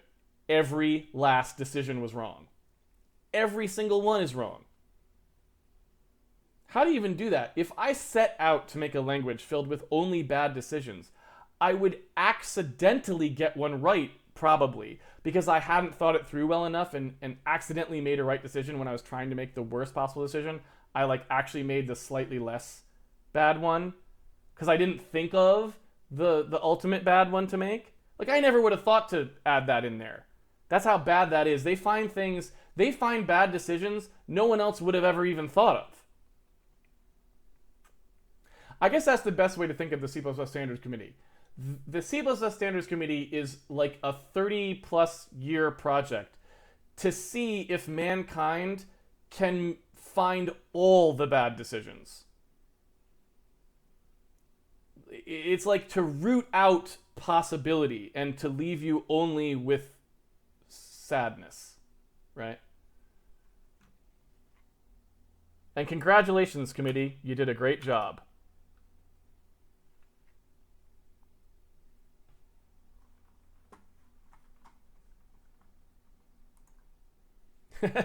Alan Webster is totally right. He said the good idea in C++ was let's start with C. It's true, right? C is the only part of C++ that works. Should just change this game over to C99 at this point.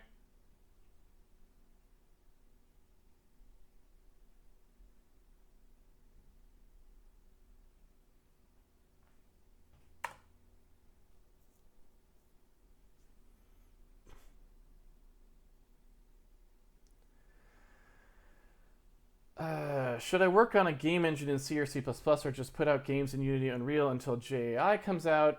I mean, it really just depends on what your goals are, right? I usually say that if your goals are simply to be like a game designer and to like to ship games primarily, just as a focus is on the like production side of games.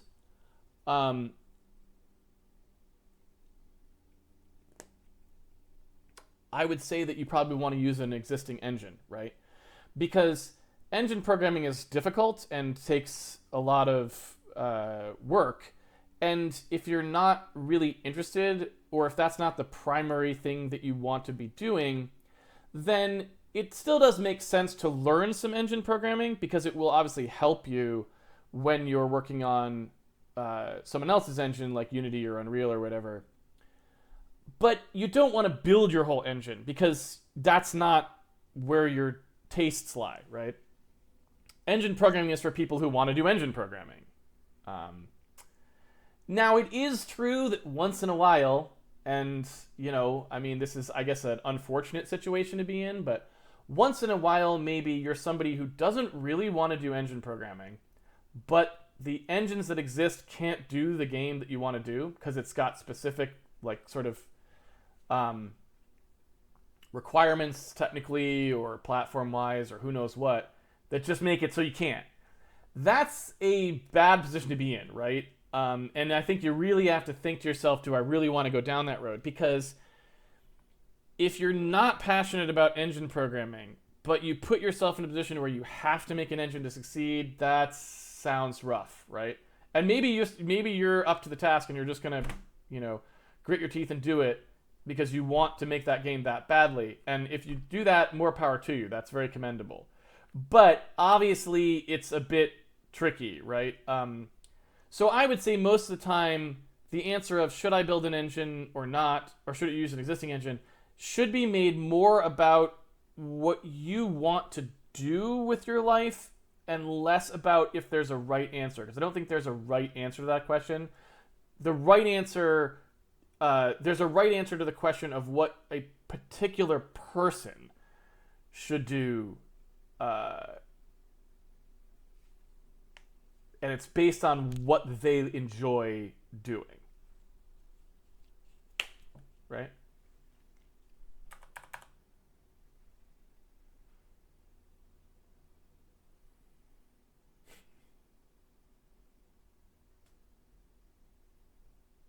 Is there any reading material you recommend for more serious real-time lighting like this? Papers, books, even blog posts, etc. I've done simple diffuse lighting before, but nothing beyond that.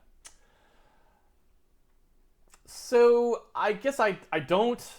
I'm sorry, I don't actually know what a good reference would be. But I guess what I would say is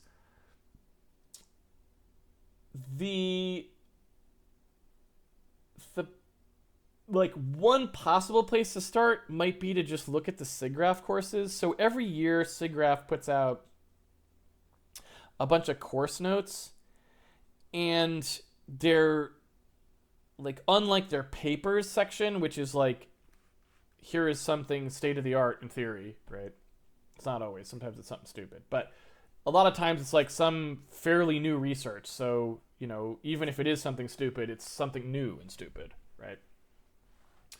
But it's more like at the boundaries of graphics, right? Like pushing it forwards is what the papers are supposed to be. But they also have a thing that's like, here's course notes that are designed to be tutorials for people who don't know something, who want to learn it, right? And you can even go look at the ones for artists in some cases, because they have ones that are introduction, like understanding lighting and BRDS for artisting. You can look at some of those course notes, and that would probably be a good place to start, potentially, because it's all introductory and just kind of gets you into it, right? As for actual like books and stuff, I don't know. Someone in the chat was mentioning the PBR book. It definitely covers everything. It's kind of obtuse the way it's written, I would say. It doesn't... I don't like literate programming. I think it was a bad idea. And I don't like the way the PBR book reads. I just don't love it.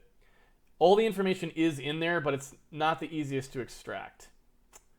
But hey, you know, check it out. If it works for you, it works for you. And it's a very complete reference. It's got lots of stuff in there, spectral lighting and all that sort of stuff. So it has topics that are more advanced than things you typically do in games as well. Although obviously games are adding, you know, more and more complexity to the lighting year after year as they get more power. So, you know, eventually it'll all be in there. But I don't really know what to say beyond that. There's probably some good online materials for introduction to lighting. I just don't know what they are, right? But they're probably out there. There's a lot of blog posts. There's a lot of tutorial material on this sort of thing. There's probably a good one out there somewhere. I don't know what it is because I haven't read it. But that doesn't mean it doesn't exist. I don't go looking for introductory lighting stuff very often. So, you know. So I don't know. And then the other thing you can do, which helps, I think, is take a look at, you know, conference proceedings from game conferences like, you know, GDC, Develop, or I don't know. I don't even know what the conferences are these days. All those crazy conferences. A lot of times those also have them, you know. And sometimes game developers put together pretty good learning materials for stuff like real-time lighting because, you know, hey, we're the ones who do it a lot of times.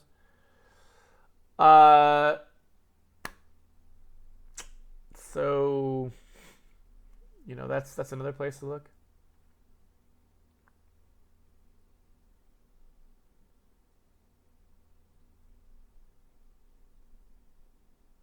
And Oliver the Best Cat, just to be clear, there are no good programming languages today, period.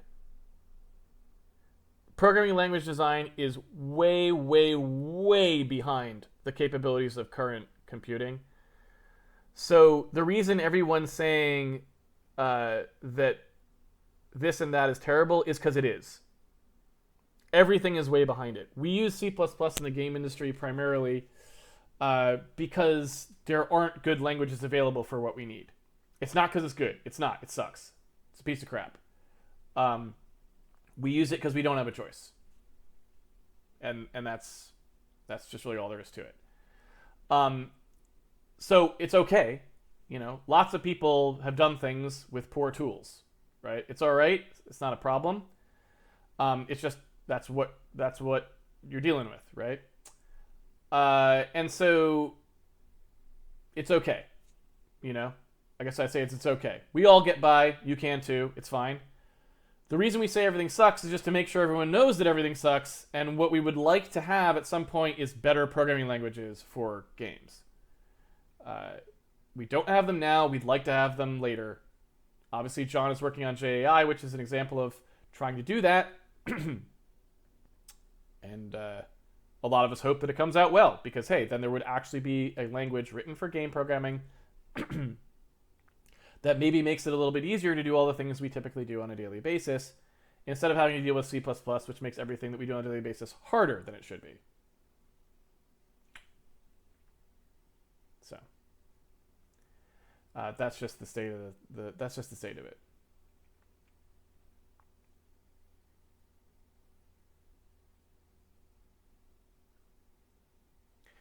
JAI demo on macros is in an hour and a half. Oh, that's good. That's very good. So John doesn't have his stream up yet, though. Can we rate? Because we can't rate him, can we?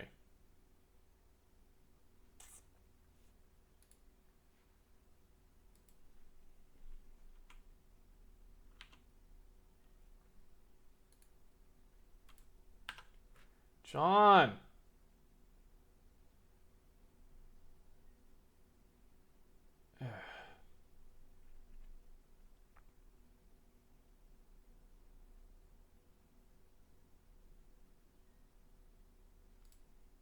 I would like to be able to raid John's channel, but unfortunately I can't, because I think he has to be live for that to happen. Am I wrong about that? I'm probably not wrong about that. So we've come to the end of my stream. I'd like to raid John. I can't raid John. Doesn't much matter, because almost everyone who watches this channel watches that channel too. So it's probably fine, but you know.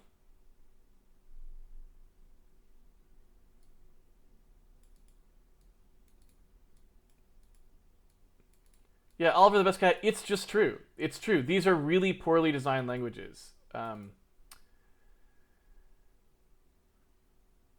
You gotta call a spade a spade. C++ is a really garbage language.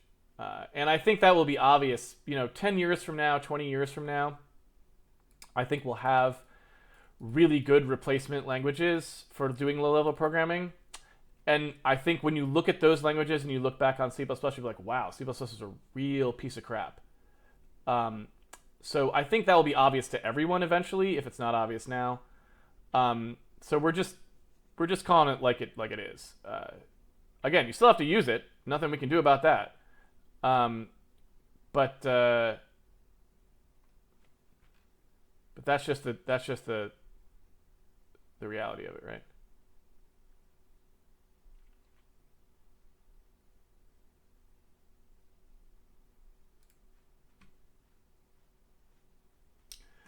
All right. I'm gonna go ahead and shut down.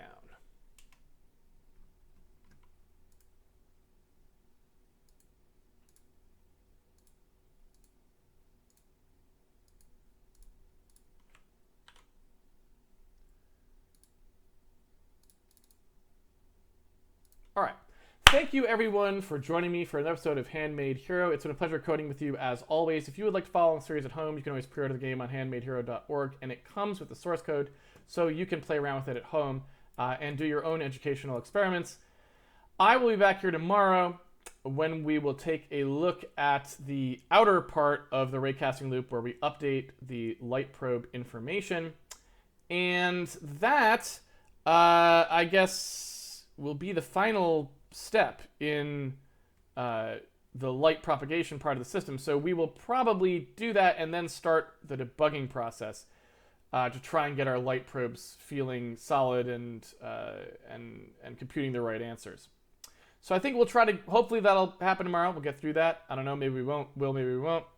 And then next weekend we'll finish that debugging, hopefully, and we can move on to the GPU side of things.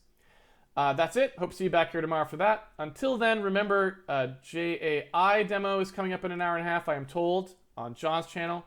That's twitch.tv/naysayer88, right?